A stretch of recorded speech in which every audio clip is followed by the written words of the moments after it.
Hola amigos, and welcome back to Parenting 365, where calm leadership creates strong children. For over 30 years, I worked with troubled youth and their families, from juvenile custody to schools to family reunification. I learned something important.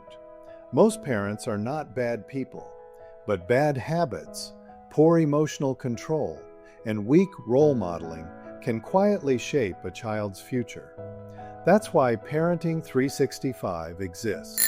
I have another great story to share, so let's get into this.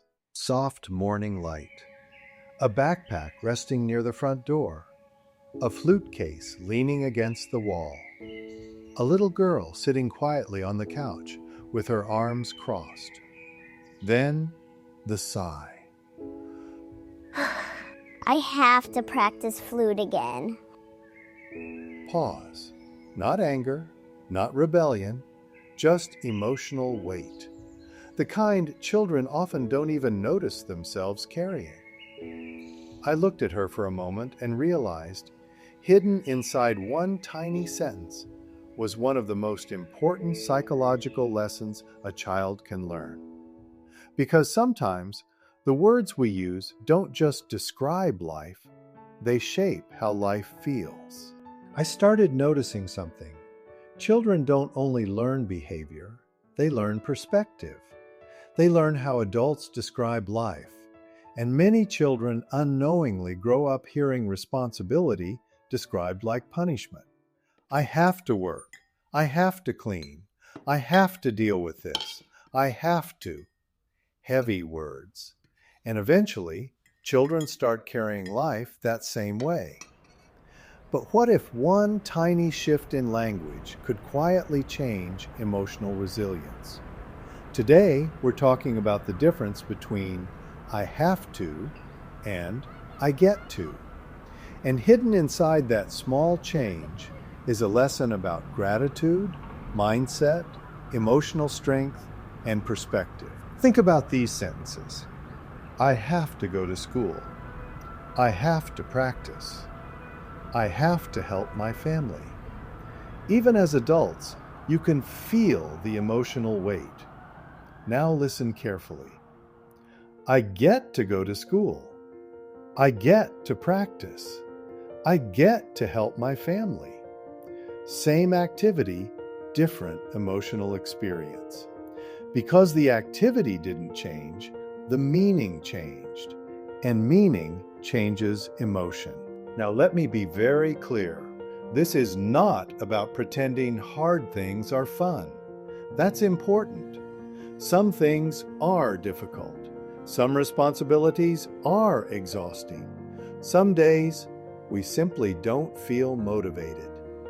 This lesson is not fake positivity. It's perspective training. It's teaching a child hard things can still be privileges. Because somewhere in this world, there's a child wishing they could go to school, wishing they had parents helping them learn, wishing they had a safe room to clean, wishing they had opportunities we complain about.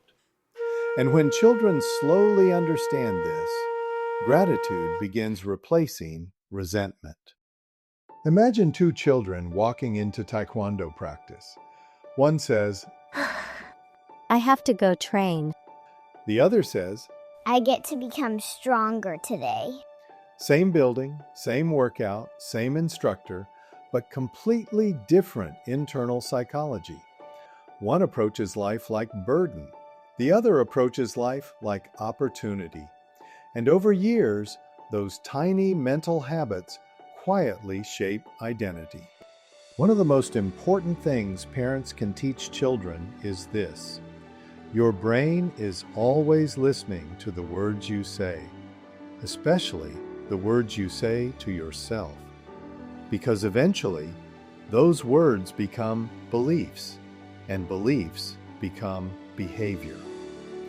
This is why emotionally resilient people often speak differently during hard times, not because they're pretending, but because they understand perspective influences endurance. Ask your child, what's something you get to do that some children don't? Can difficult things still help us grow?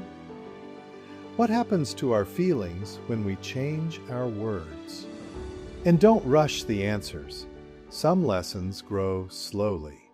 Children are constantly building their inner voice, and one day, that voice becomes the thing guiding them through stress, failure, disappointment, temptation, and adversity.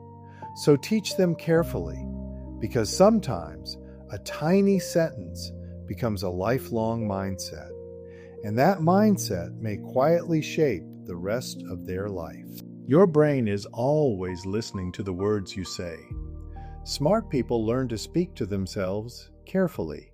If this helped you see something in your own home, subscribe to Parenting 365, because sometimes it's not about doing more as a parent. It's about becoming more consistent in what you already know. Adios, amigos. Until the next time, enjoy your journey, and I have a few more parenting tips coming soon.